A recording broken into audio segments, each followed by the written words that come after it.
100세를 훌쩍 넘긴 이 늙은 교수의 눈으로 세상을 바라보니 인생이란 결국 믿음이라는 작은 씨앗 하나가 얼마나 큰 변화를 만들어낼 수 있는지 새삼스럽게 깨닫게 됩니다. 수많은 제자를 가르치고 내 자식과 손주들의 삶을 지켜보며 또 이 땅에 중장년 부모님들이 보내오는 애틋한 사연들을 들으며 절실히 느낀 바가 있습니다. 같은 하늘 아래 같은 시대를 살아가면서도 어떤 아이는 자신의 재능을 눈부시게 꽃피우는 반면 어떤 아이는 평생 스스로를 의심하며 움츠러든 채 살아갑니다. 그 결정적인 차이는 돈도 학벌도 집안의 재력도 아닙니다. 바로 부모가 아이에게 건네는 믿음의 온도 차이입니다. 오랜 세월을 지나오며 저는 확신하게 되었습니다. 부모의 마음이 탁하면 아이의 앞길은 막히고 부모의 마음이 맑고 따뜻하면 아이의 재능은 자연스럽게 생명력을 얻어 피어난다는 사실을 말입니다. 믿음은 단순한 격려가 아니라 아이의 영혼 깊은 곳에 뿌리를 내리는 살아있는 씨앗과 같습니다. 하지만 씨앗을 심어놓고 매일 흙을 파헤쳐 싹이 났는지 확인한다면 그 씨앗은 결코 뿌리를 내리지 못할 것입니다. 믿고 기다려주는 것, 그리고 그 믿음을 매일 따뜻한 말과 행동으로 전하는 것, 그것이 부모가 해야 할 전부입니다. 서울에 사시는 김영희 할머니의 이야기를 떠올려 봅니다. 손자가 중학교 때 성적이 떨어지자 아들 내외는 아이에게 공부 재능이 없다며 포기하려는 기색을 보였습니다. 담임 선생님조차 시렵게 학교가 맞을 것 같다는 말을 서슴지 않았지요. 하지만 할머니는 달랐습니다. 우리 손자야, 너는 분명 특별한 재능이 있어. 아직 그걸 찾지 못했을 뿐이야.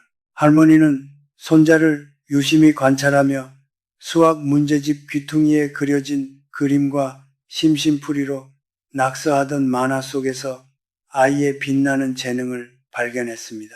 내 그림을 보면 할머니 마음이 참 따뜻해진단다. 정말 대단해. 할머니는 매일같이 격려를 아끼지 않았습니다. 주변에서 그림 그려서 뭐 해먹고 사느냐며 핀잔을 주어도 할머니는 흔들리지 않았습니다. 재능이 있으면 길은 반드시 열린다는 믿음을 끝까지 지켰습니다. 함께 미술관을 다니고 좋은 화구를 사주고 미술 학원에도 보냈습니다. 무엇보다 너의 그림은 특별하다는 진심 어린 믿음을 꾸준히 전했습니다. 그 믿음이 아이에게 단단한 자신감을 심어주었습니다. 지금 그 손자는 디자인 대학을 졸업하고 게임 회사에서 인정받는 캐릭터 디자이너가 되어 많은 사람의 마음을 사로잡고 있습니다. 할머니는 웃으며 이렇게 말씀하시더군요. 할머니가 끝까지 믿어주니까 아이가 스스로 자신감을 찾더라고요. 이처럼 믿음은 기적을 만듭니다. 반대로 부산의 한 가정에서는 아이가 작은 실수만 해도 질책이 이어졌습니다. 너는 왜 모양이 이 모양이니? 형은 안 그런데 너만 왜 그래? 정말 답답하다. 시험 점수가 떨어지면 역시 안 될 줄 알았다고 비난했고 친구와 다투면 내 성격에 문제가 있다며 몰아세웠습니다.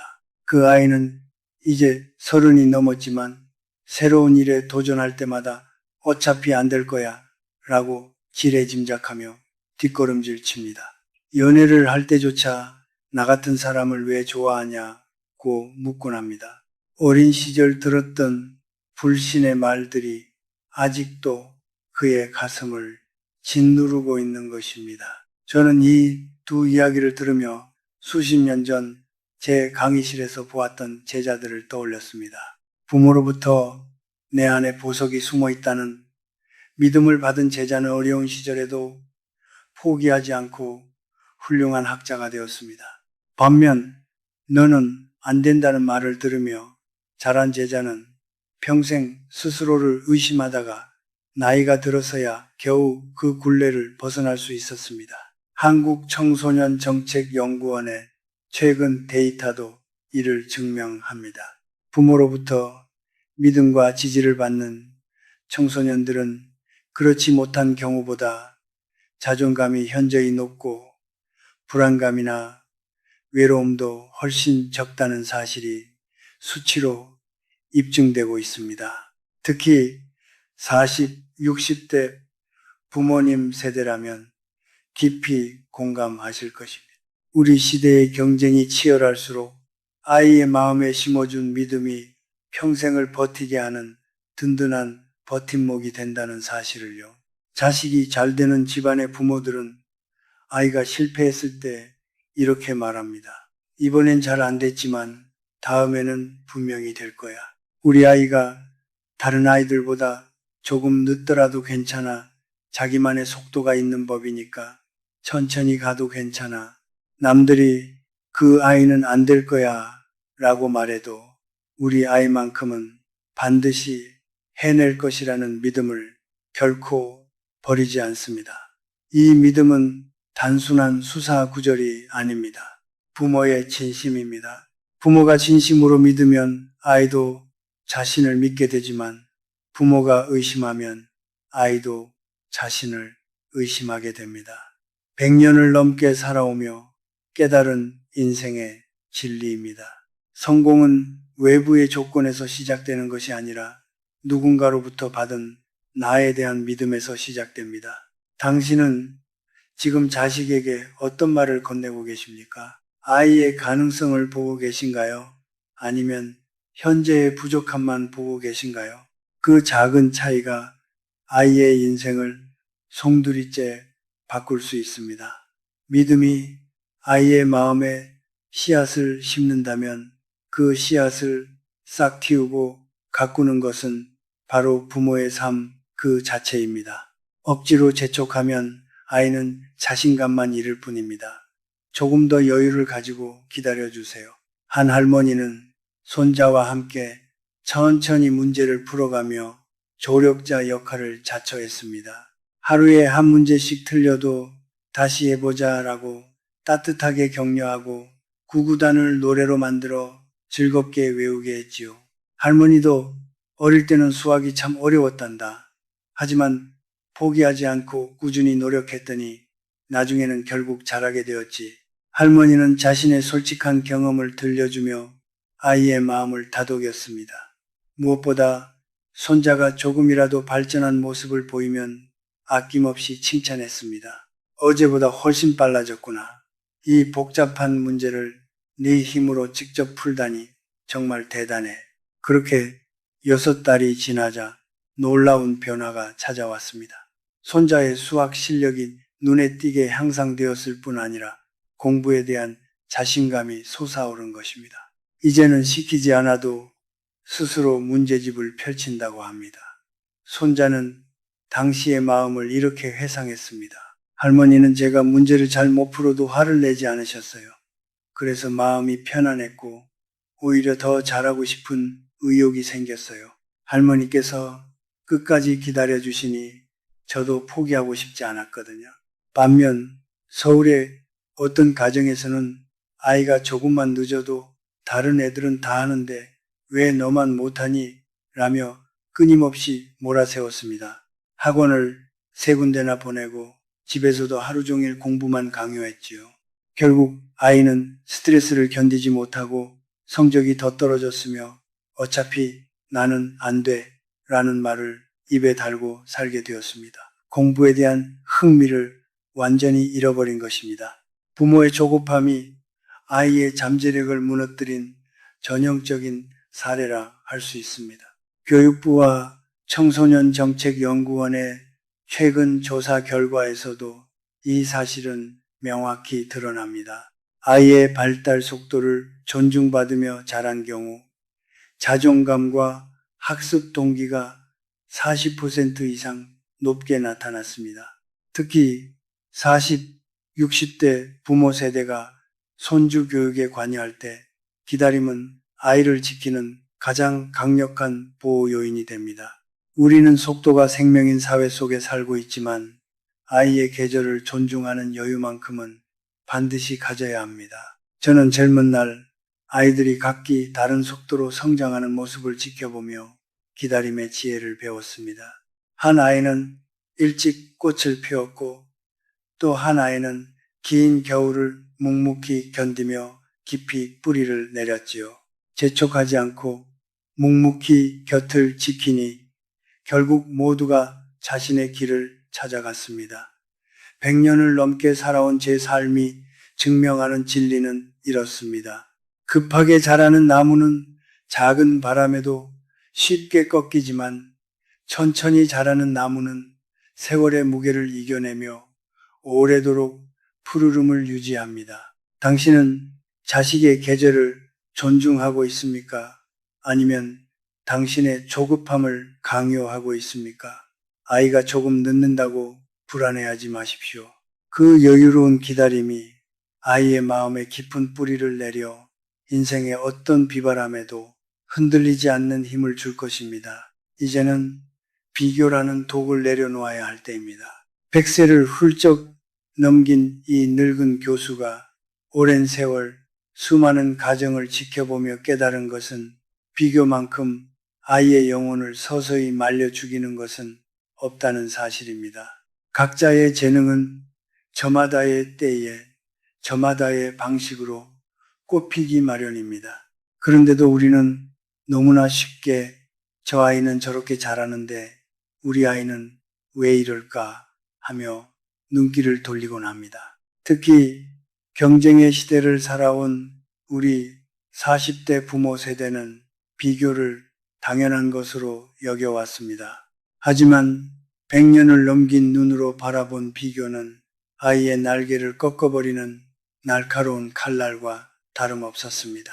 자녀가 잘 되는 가정의 부모들은 결코 다른 아이와 비교하지 않습니다. 대신 어제의 우리 아이와 오늘의 우리 아이를 조용히 견주어 볼 뿐입니다. 남의 아이가 아무리 빛나 보여도 우리 아이는 우리 아이대로 참 좋구나 하고 마음속으로 넉넉히 안아주는 것이지요.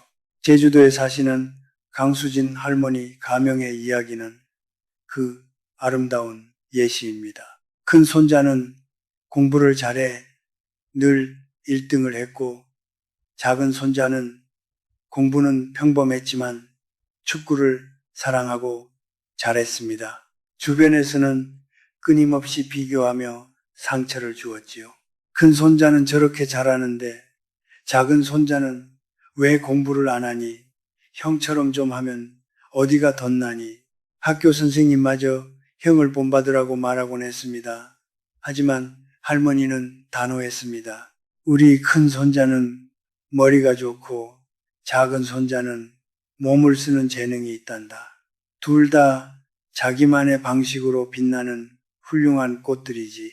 할머니는 큰 손자가 1등을 해도 작은 손자 앞에서 과도하게 치켜 세우지 않았고 작은 손자가 골을 넣어도 형과의 성적을 비교하며 찬물을 끼얹는 법이 없었습니다.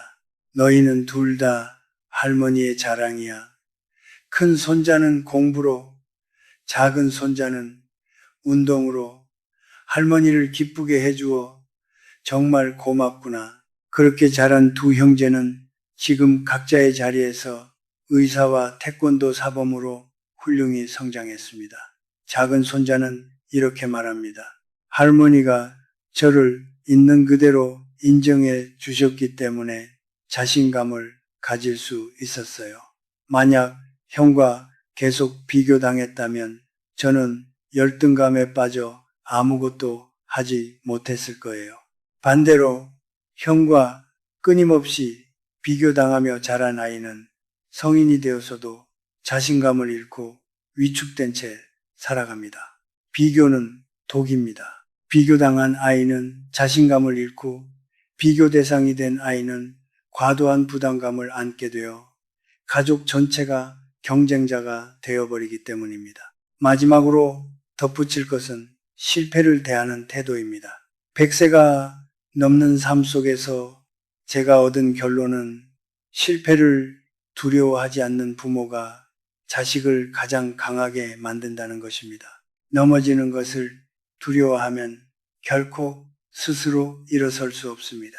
하지만 실패를 성장의 디딤돌로 삼는 마음을 물려주면 아이는 평생 어떤 풍파 속에서도 다시 일어설 힘을 갖게 됩니다. 울산에 사는 박영숙 할머니의 사례가 바로 그 따뜻한 지혜를 보여줍니다. 손자가 학급회장 선거에서 낙선하여 눈물을 흘리며 좌절했을 때 할머니는 추궁하는 대신 이렇게 다독였습니다. 아쉽긴 하겠지만 정말 좋은 경험이었구나. 친구들을 위해 그렇게 열심히 준비한 것만으로도 할머니는 네가 참 자랑스럽다. 할머니는 손자와 함께 실패를 담담히 분석했습니다.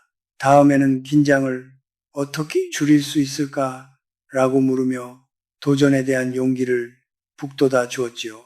할머니의 진심 어린 격려와 자신의 실패 경험담을 들은 손자는 실망을 딛고 다시 도전하여 당선되었습니다. 무엇보다 아이는 이제 실패해도 괜찮아요. 배울 점이 있으니까요. 라고 말하는 단단한 사람이 되었습니다. 자식이 잘 되는 집안의 부모님들은 아이가 실패했을 때 이렇게 말합니다. 괜찮다. 이번 실패에서 무엇을 배웠을까? 실패를 부정적인 결과가 아닌 성장의 기회로 바꿔주는 것. 그것이 바로 부모가 자식에게 줄 수 있는 가장 위대한 가르침입니다. 당신은 자녀의 실패를 어떻게 마주하고 계십니까? 그 태도가 곧 아이의 미래를 결정짓는 열쇠가 될 것입니다. 100세를 넘긴 삶이 우리에게 일깨워주는 진리는 명확합니다. 강물이 바위와 부딪혀야 거친 물살을 뚫고 더 힘차게 흘러가듯 우리네 삶 또한 실패라는 바위를 마주할 때 비로소 더 깊고 단단해질 수 있습니다. 실패를 두려워하며 안주하는 사람은 결코 높고 큰 성공의 고지에 다다를 수 없기 때문입니다. 이제 자녀가 잘 되는 집안들이 간직해온 5가지 비밀을 다시금 가슴 깊이 새겨보려 합니다. 첫째, 믿음을 건네는 방식이 다릅니다. 너는 안 될 거야 라는 의심의 말 대신 너는 분명 해낼 수 있다는 확신의 응원을 매일 전합니다. 둘째, 말보다 행동을 앞세웁니다. 잔소리로 아이를 가르치려 하지 않고 부모 스스로가 먼저 올바른 삶의 태도를 살아냄으로써 본보기가 됩니다. 셋째, 기다림의 미학을 압니다. 아이마다 각자의 속도가 있음을 존중하며 부모의 조급함을 내려놓고 아이가 스스로 걸어갈 시간을 기꺼이 기다려줍니다. 넷째, 비교하지 않는 지혜를 갖췄습니다. 타인의 잣대로 아이를 재단하지 않고 내 아이가 가진 고유한 재능과 빛깔을 있는 그대로 인정합니다. 다섯째, 실패를 대하는 태도가 다릅니다. 실패를 질책의 대상이 아닌 성장의 디딤돌로 삼아 다시 일어설 수 있도록 따뜻한 지지를 보냅니다. 이 5가지는 특별한 재능이나 막대한 부가 필요한 것이 아닙니다. 오직 부모의 마음가짐과 삶을 대하는 태도의 문제입니다. 오늘 당장 마음만 먹는다면 누구든 바꿀 수 있는 아주 작은 습관들입니다. 가르침이 바르면 집안이 바르고 집안이 바르면 세상이 바르다는 옛 성현의 지혜를 떠올리며 여러분께 간곡한 마음을 담아 몇 마디를 전하고 싶습니다. 자녀에게 너는 왜 이 모양이니? 라고 다그치는 대신 네가 있어서 정말 든든하다 라고 말해보세요. 다른 아이와 비교하는 대신 너만의 특별한 가치가 있어 라고 그 존재 자체를 인정해 주세요. 실패한 아이를 향해 왜 그랬니? 라고 추궁하지 말고 이번엔 아쉬웠지만 다음엔 더 잘할 수 있을 거야 라고 용기를 북돋워 주세요. 성급하게 재촉하지 말고 우리 속도대로 천천히 가자며 묵묵히 곁을 지켜주세요. 무엇보다 중요한 것은 당신이 먼저 변하는 것입니다. 자식에게 바라는 이상적인 모습을 당신이 먼저 실천하며 살아가십시오. 그 작지만 단단한 변화가 아이의 인생을 송두리째 바꾸고 집안의 기운을 밝히며 나아가 우리 사회를 더욱 따뜻하고 강인한 곳으로 만들어 나갈 것입니다.